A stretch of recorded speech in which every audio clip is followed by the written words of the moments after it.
আসসালামু আলাইকুম। ওয়ালাইকুম আসসালাম। আমি অনেককে বলতে শুনি বিড়াল পালন করা সুন্নাহ। তারা হারাম শরীফের উদাহরণ দিয়ে এর সপক্ষে যুক্তি দিয়ে ইসলামের মাসালা কি? হারাম শরীফে বিড়াল আছে নাকি, দেখছেন নাকি আপনারা? না না, ঠিক না, কথা ঠিক না, কথা ঠিক না, কথা ঠিক না। হারাম শরীফে কোনো বিড়াল নেই, এটা সত্যি কথা বলে নেই। আশেপাশে থাকে, দূরে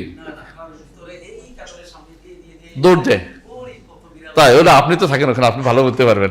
আমি তো ওখানে থাকি না, আমি দেখি না, আমাদের সময় চোখে পড়ে না কোনো সময়, মদিনাতে মক্কাতে আমার চোখে পড়ে নাই, আজা করে। শোনেন, বিড়াল পালন করা, স্পেশালি বিড়াল পালন করা, এটা সুন্নত নয়। কারণ আপনাদের সুন্নত কার হয়? রাসূলুল্লাহ সাল্লাল্লাহু আলাইহি ওয়াসাল্লাম, তাই না? হয় কথায়, ইন্নাহা মিনাত তাওয়াফিনা আলাইকুমুত তাওয়াফাত। বিড়াল তাকে ঘুরতে দেয়া সুন্নত, মানে তাকে ঘরে আশেপাশে চলাফেরা করতে দেয়া, এটা ঠিক আছে। কিন্তু এটার জন্য আপনি বিড়াল পালার জন্য বিশেষ ব্যবস্থাপনা করবেন, বিড়ালের জবাই করবেন, বিড়ালের ওইটা করবেন, বিড়ালের জবাই না মানে কি বলে, হ্যাঁ ওই যে কাটে কুটে দেয়, নাউজুবিল্লাহ, তো অপারেশন করবেন, বিড়ালের গোসল করাবেন, বিড়ালের এই অতিরিক্ত অতিরঞ্জনটাই জায়েজ নেই। এই সময়টা আপনি তাসবিতে ব্যয় করেন, কোরআন পড়া ব্যয় করেন, আল্লাহর দিনের খাতে ব্যয় করেন। আর কিছু না থাকলে ঘুমান, তো একটু ভালো কাজ হবে, কারণ রাতের বেলা উঠে আবাদ করতে পারবেন। কিন্তু এই বিড়ালের জন্য ব্যয় করাটা ঠিক হবে না আপনার জন্য।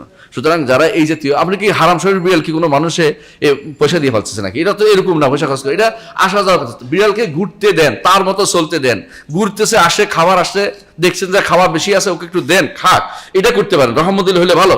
আবু রাদিয়াল্লাহু আনহু, তার সম্পর্কে অনেকে বলে আবুর অর্থ কি বিড়ালের বাপ না? না, বিড়াল বাপ না, কিন্তু আবুর অর্থ হচ্ছে বিড়াল ওয়ালা। আবু আরবি শব্দের অর্থ ওয়ালা বুঝায়, হ্যাঁ, যেমন আরবরা আবু দিগিন দাড়িওয়ালাকে বলে আবু দিগিন, নাউজুবিল্লাহ, দুইটা বলা ঠিক না।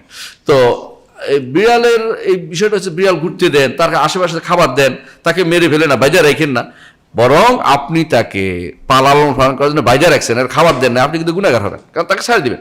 রাসূল সাল্লাল্লাহু আলাইহি ওয়াসাল্লাম এটাই বলেছেন, তাকে খাবারও দেয় নাই, ছাড়েও নাই, যাতে সে মাটি থেকে খেতে পারে। এর অর্থ হচ্ছে তাকে ছাড়াটা হচ্ছে গুনার কাজ নয়। এই জন্য আপনি তাকে প্রতিপালন করার জন্য আলাদাভাবে গ্রহণ করা, আলাদা ব্যবস্থা গ্রহণ করা, এটা বাড়াবাড়ি, এটা করা যাবে না, এটা বাড়াবাড়ি, এটা করা যাবে না। অর্থাৎ বিড়াল আপনাকে বিশেষভাবে পালন করার কোনো সুন্নাহ নয়, এটা আমাদের খেয়াল রাখতে হবে। আর বিড়ালের মধ্যে অবশ্যই প্রচুর রোগ আছে, কিন্তু আপনারা যতই মনে করেন না কেন, রোগ আছে।